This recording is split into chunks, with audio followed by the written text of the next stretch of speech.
Hej, og velkommen til rawandmore.dk. Jeg hedder Anne. Og jeg hedder Tine. Og tilsammen har vi så den her webshop. Altså vores vision med det her firma, det er jo at trække en masse nye, spændende ting ind i Danmark. Og så præsentere det for folk og finde de ultimative lækre produkter rundt omkring i verden. Der er nogen som i vores lækre emballage her, som er lavet på 85 sten. Den afgiver for eksempel ren kalk til jorden, når man komposterer den. Og det har vi så valgt at have vores produkter i, den rå kakao. Eller kakaonøsten. Du kan få en god blanding. Det skal være lækkert at spise raw food. Det skal smage mindst lige så godt, hvis ikke bedre, end kogt mad. Det skal være nemt at lave lækre kager og lækker chokolade og super middagsretter.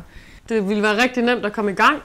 Komme i gang med at prøve at smage på nogle af tingene. Komme i gang med at bruge nogle af de sådan simple maskiner, som laver nogle sjove ting. Altså noget mere grønt og noget mere sådan nogle gode superfoods, som man kan putte i nogle lækre smoothies. Og man kan med noget og smage godt sammen med kakaonips, ikke? Og måske lige gojibær til. Ja, det er en klassiker. En god blanding ind i munden i hvert fald. Bare i gang og så tændt på blenderen. Ja. Altså det var sådan noget, vi godt kunne have brugt dengang vi startede på raw food. For det var noget med at se der og hente lidt der. Og ja. En ting er sikkert, du forbliver ikke den samme, hvis du begynder at spise raw food. Vi har fået nogle eksperter til at hjælpe os, og vi har selv udviklet nogle opskrifter, og så er der produkterne sammen med, og der er sammen også maskinerne, så man kan bare samle det hele fra én butik, og det er vores.